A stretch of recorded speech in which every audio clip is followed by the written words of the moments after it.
वालेकुम। और ये अब हमारे पास जो है टॉपिक है माइक्रो मॉलिक्यूल से रिलेटेड। अब हमने बात करनी है, क्योंकि हमने बात की थी कि जो मिनरल न्यूट्रिएंट्स होते हैं वो 2 टाइप्स के होते हैं, एक माइक्रो न्यूट्रिएंट्स और एक मैक्रो न्यूट्रिएंट्स। अच्छा, मैक्रो न्यूट्रिएंट्स के बारे में हमने डिटेल से डिस्कस किया था कि डिफरेंट मैक्रो न्यूट्रिएंट्स होते हैं, उनका प्लांट के हवाले से क्या-क्या काम होता है, प्लांट की बॉडी में वो कौन-कौन से जो है फंक्शनिंग को कंट्रोल करते हैं।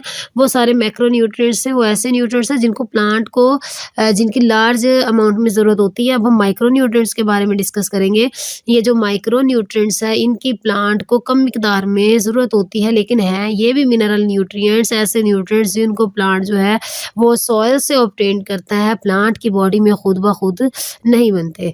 प्लांट को ये न्यूट्रिएंट्स जो हैं सॉइल से ऑब्टेन करने पड़ते हैं। अच्छा, हम डिस्कस करेंगे डिफरेंट माइक्रो न्यूट्रिएंट्स के बारे में और उनके फंक्शंस के बारे में। आयरन है, यहाँ पे मोलिब्डेनम है, बोरोन है, कॉपर है, मैंगनीज़ है, ज़िंक और निकल है। अच्छा, अब देखो हम आयरन के बारे में डिस्कस करें तो आयरन का क्या काम होता है? आयरन फोटोसिंथेसिस के लिए ज़रूरी होता है। इसके अलावा एक्टिवेट मैनी एंजाइम्स, और काफ़ी एंजाइम्स को क्या करता है, एक्टिवेट करता है। कंपोनेंट नेसेसरी फॉर फोटोसिंथेसिस के लिए ज़रूरी है। ठीक है, उसके बाद हमारे पास मोलिब्डेनम है, उसका क्या काम है? It is a component of enzyme that convert the nitrate into ammonia. अच्छा, अब एक बात आप लोगों को बताती हूँ, जो पौधा है ना, वो पौधा आपके माहौल में मौजूद नाइट्रोजन गैस को डायरेक्टली इस्तेमाल नहीं कर सकता। पौधा नाइट्रोजन गैस को डायरेक्टली इस्तेमाल नहीं कर सकता, वो नाइट्रोजन गैस को कन्वर्ट करता है नाइट्राइट या नाइट्रेट की फॉर्म में, नाइट्रेट की फॉर्म में, या फिर अमोनिया की फॉर्म में। तो यहाँ पे वो अमोनिया की बात कर रहे हैं कि कंपोनेंट होता है, ये उस एंजाइम का हिस्सा होता है जिस एंजाइम ने नाइट्रेट को किसमें कन्वर्ट करना है, अमोनिया में। नाइट्रेट को किसमें कन्वर्ट करना है, अमोनिया में कन्वर्ट करना है, क्योंकि जो है प्लांट डायरेक्टली नाइट्रोजन गैस को इस्तेमाल नहीं कर सकता। तो प्लांट नाइट्रोजन को डिफरेंट फॉर्म में इस्तेमाल करता है, कभी नाइट्रेट की फॉर्म में, नाइट्राइट की फॉर्म में, या अमोनिया की फॉर्म में। अब वो जो एंजाइम जो नाइट्रेट को अमोनिया में कन्वर्ट करता है, उस एंजाइम को हम मोलिब्डेनम बोलते हैं। उसके बाद हमारे पास बोरोन का क्या काम है? बोरोन शुगर को ट्रांसपोर्ट करवाता है। जब शुगर ने एक जगह से दूसरी जगह ट्रांसपोर्ट होना है तो कौन करवाएगा? बोरोन करवाएगा। सेल की डिवीजन करवाता है, जब आपके सेल ने डिवाइड करना होता है। जब हमने सेल साइकिल वाला चैप्टर पढ़ा था, उसके अंदर जितने भी फेजेस थे सेल डिवीजन के, उसमें ये बोरोन काम आएगा। इसके अलावा ये इंजाइम्स भी काफ़ी जो हैं बोरोन का कंपोनेंट है, यानी बोरोन से मिलके काफ़ी ज़्यादा इंजाइम्स हैं वो भी बने होते हैं। इसके अलावा कॉपर की बात करें, कॉपर भी कंपोनेंट होता है एंजाइम्स का। अच्छा, अब आप लोग देखो, आयरन का और बोरोन का और कॉपर का एक फंक्शन तो सेम है कि वो भी वो एक्टिवेट करते हैं एंजाइम को, और ये दोनों कंपोनेंट है एंजाइम का। बोरोन भी एंजाइम का कंपोनेंट है, कॉपर भी एंजाइम का कंपोनेंट है।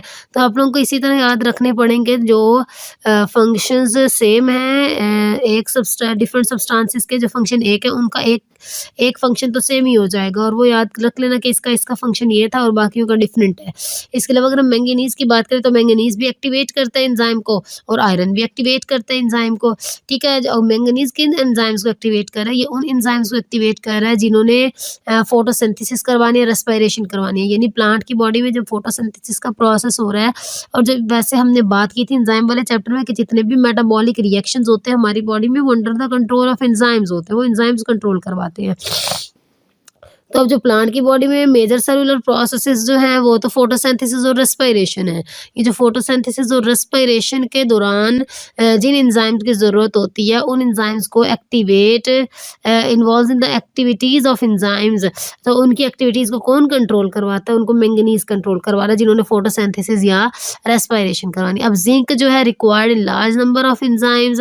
अच्छा, जिंक भी एंजाइम्स का पार्ट, एंजाइम का कंपोनेंट है। अब आप खुद देख लो, मोलिब्डेनम का फंक्शन, कॉपर का फंक्शन, जिंक का एक ही फंक्शन हो गया कि ये एंजाइम का कंपोनेंट है। फिर आयरन जो है ये एक्टिवेट करते हैं एंजाइम को, और मैंगनीज भी एक्टिवेट्स करते हैं एंजाइम को। वहाँ नहीं लिखा वो किस एंजाइम को एक्टिवेट करता है, मैंगनीज में लिखा हुआ है कि ये फोटोसिंथेसिस और रेस्पिरेशन करने वाले एंजाइम्स को एक्टिवेट करता है। सही है, तो ये सारे जो है एक दूसरे के साथ लिंक होते हैं, तो इस तरह इनको याद करना है। उसके बाद हमारे पास जो है लास्ट वाला जो माइक्रो मॉलिक्यूल है वो निकल है। निकल नाइट्रोजन मेटाबॉलिज्म के लिए ज़रूरत होती है, यानी प्लांट ने अगर नाइट्रोजन इनटेक किया है, नाइट्रेट, नाइट्राइड से अमोनिया की फॉर्म में, उसको जब मेटाबोलाइज़ करना है, उसको जब तोड़ना-फोड़ना है सिंपल मॉलिक्यूल्स में और डिफरेंट फंक्शनिंग के लिए उसको यूज़ करना है, तो उसके लिए निकल की ज़रूरत होगी। ये हमारे पास जो है सिंपल डिफरेंट माइक्रो मॉलिक्यूल थे जिनके डिफरेंट फंक्शंस पढ़े। आयरन का फंक्शन पढ़ा कि फोटोसिंथेसिस के लिए ज़रूरी होता है और जो है एंजाइम्स को एक्टिवेट करता है और एंजाइम को एक्टिवेट करता है। उसके अलावा देखो मैंगनीज़ में भी ये कि एक्टिवेट करते हैं एंजाइम्स को जो फोटोसिंथेसिस और रेस्पिरेशन में होते हैं, वो भी फोटोसिंथेसिस के लिए ज़रूरी है। इसमें वो एंजाइम जो है उसको एक्टिवेट किया जाता है जो फोटोसिंथेसिस और रेस्पिरेशन में ज़रूरी है। मोलिब्डेनम, बोरोन और कॉपर और ज़िंक। मोलिब्डेनम, बोरोन, कॉपर और ज़िंक ये जो है एंजाइम का पार्ट है। मोलिब्डेनम उन एंजाइम का पार्ट है जो नाइट्रेट को अमोनिया में कन्वर्ट करते हैं और बोरोन में नहीं लिखा हुआ ये किन फंक्शंस के लिए वो एंजाइम यूज़ होते हैं और कॉपर में भी नहीं लिखा हुआ और ज़िंक में भी नहीं लिखा हुआ। बस ये बताया हुआ है कि ये कंपोनेंट होते हैं, ये नहीं बताया हुआ कि किन एंजाइम के कंपोनेंट होते हैं, वो सिर्फ जो है एक में ही डिस्कस किया गया है। अच्छा, उसके बाद निकल का भी आपने पढ़ लिया है और क्लोरीन भी है ऊपर। अच्छा, क्लोरीन क्या करवाता है? क्लोरीन वाटर की ऑस्मोसिस करवाता है। क्लोरीन क्या करवाता है? पानी की ऑस्मोसिस करवाता है, यानी पानी की मूवमेंट करवाता है। क्लोरीन आयन, जब देखो ना क्लोरीन आयन ऐसे आयन है जो क्लोरीन वैसे तो नमक का पार्ट है, NaCl का हिस्सा है नमक का। तो जहाँ पे फिर क्लोरीन ये मूव करेंगे आपके सोडियम आयन्स, सोडियम और हाइड्रोक्लोरिक सोडियम और क्लोराइड आयन्स, यानी जब NaCl नमक कहीं मूव करेगा तो नमक की मिकदार जहाँ ज़्यादा होगी या कम होगी उसके अकॉर्डिंग जो है पानी की मूवमेंट होगी। अगर जहाँ पे जो सॉल्ट की मूवमेंट होती है उसी तरह वाटर की मूवमेंट होती है। तो ये जो क्लोरीन है वो नमक का हिस्सा है, तो नमक की मूवमेंट जैसे-जैसे होती है वैसे ही पानी की मूवमेंट होती है। तो इसे याद रखना कि क्लोरीन जो है वो नमक का हिस्सा है, क्लोराइड आयन्स है। तो फिर ये वाटर की मूवमेंट को ही क्या करता है? कंट्रोल करता है, ऑस्मोसिस करवाता है पानी की। अब ऑस्मोसिस का क्या मतलब होता है? ऑस्मोसिस का मतलब होता है पानी का मूव करना किसी भी मेम्ब्रेन से, मेम्ब्रेन के अक्रॉस, उसको क्या बोलते हैं?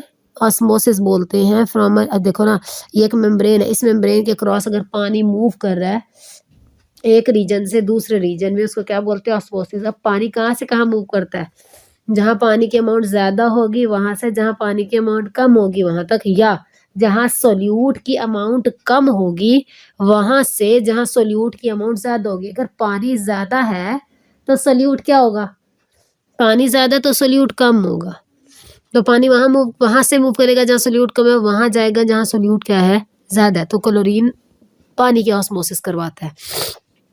ये हमारे पास जो है वो माइक्रो मॉलिक्यूल थे, इनके बारे में हमने जो है वो डिस्कस किया। ये हमारे पास अब मिनरल न्यूट्रिएंट्स और उसके जो मैक्रो और माइक्रो न्यूट्रिएंट्स थे वो जो है कंप्लीट हो गया है टॉपिक।